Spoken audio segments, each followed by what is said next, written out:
我在做个2024年 TOP10的餐厅，有几个餐厅只有图片没有视频，因为那时候我还没开始做视频。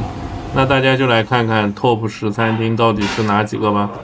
2024年吃过的米其林3星、2星全部都没进榜。2024年第10名，我给的是巴黎我最喜欢的日本厨师，香浓的意大利面，口感震撼的番茄，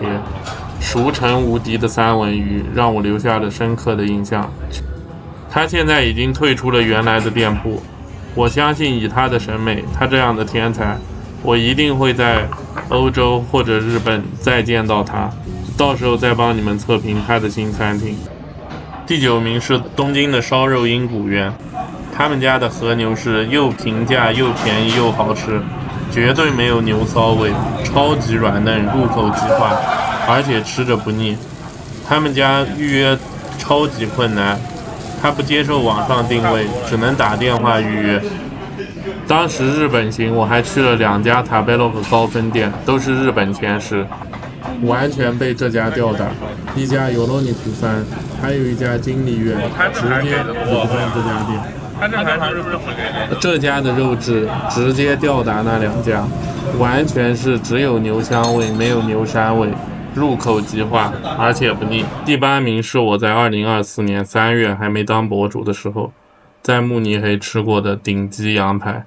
他们家的这个羊排是限量的，我第2次6点钟去的时候，他们已经卖完了。他们家这个店不是一个普通的路边摊土耳其店，是那种中高端的土耳其店，但价格也不贵，只做预约。他的这个羊排我吃到的时候是令我震撼的，鲜嫩多汁，羊香味足。你们看，这个羊排都直接在往下流汁，流的不是血水。反正我在欧洲吃过那么多个店，就这个部位的羊排，我觉得是我没吃过好吃的。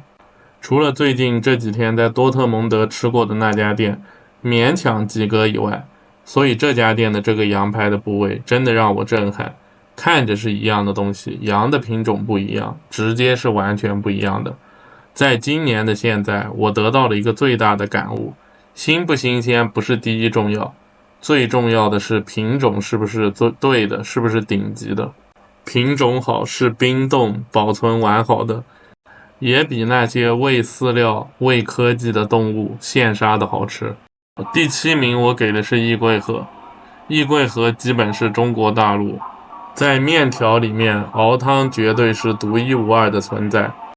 国内卖100-200块一碗的面条也很多，什么那些海鲜面，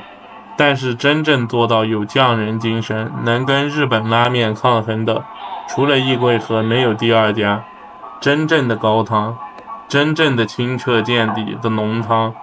其他店没有一家能做到。牛肉用的批发价60多块一斤的黄牛，面条脆弹，牛肉的香味，面条的口感，都是其他店没办法比的。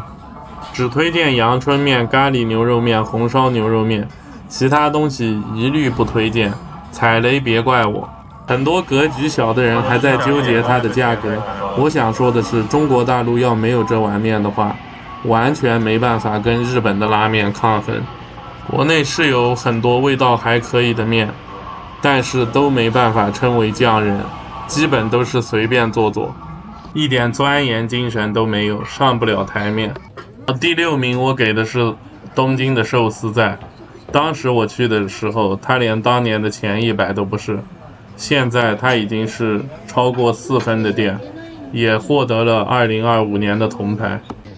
除了前面几道菜有点小瑕疵以外，腥味不是很明显，但是有瑕疵。从后面的鲍鱼开始，每一道让我震撼。鲍鱼直接碾压我吃过国内所有的干鲍，脆皮鲷鱼碾压巴黎吃过的脆皮鲈鱼。我觉得它最好的核心优点是，它不像排名前几的那几个寿司纯食材碾压，基本就是我吃过的基本就是随便做做。它这些每一道菜都用心做了，而且都有小惊喜。在它有限的拿货渠道内，给了我最好的答案。我这些都没写文案，我都是直接开麦说的。我第5名给的是巴黎的一家米其林必比登法餐，他们家的鸭肝酱完全就是毫无异味，特别香醇。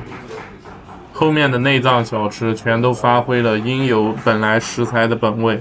而且他们家确实就是从概念说的 farm to table。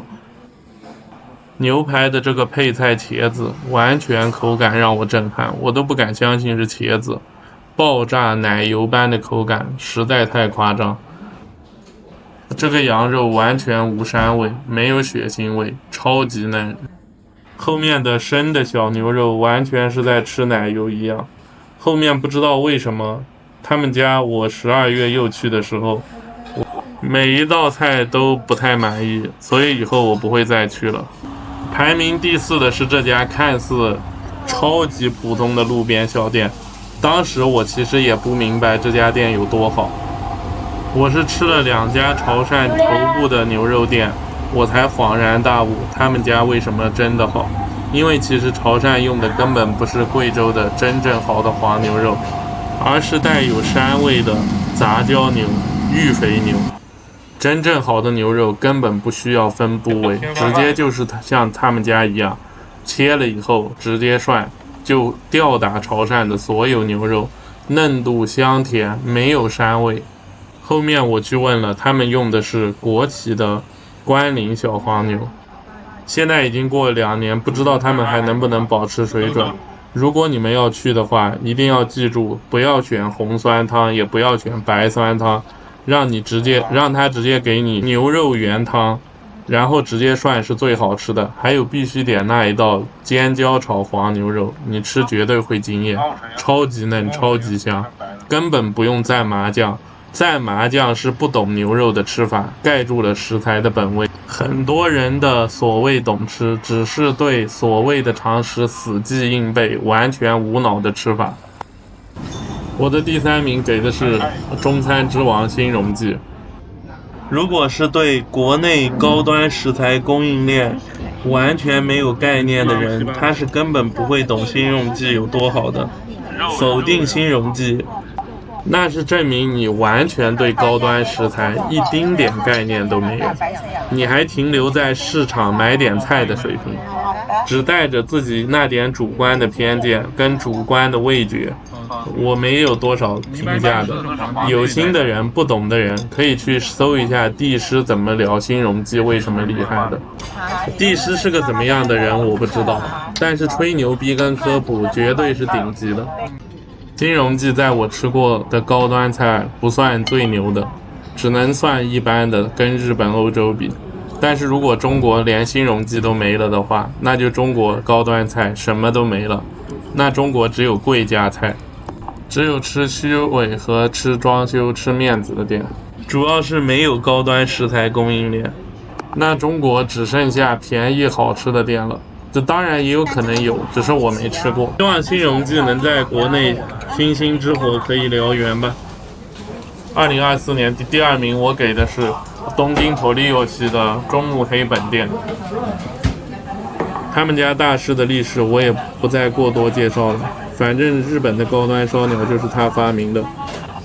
日本第2的烧鸟仙人，就是他的大徒弟。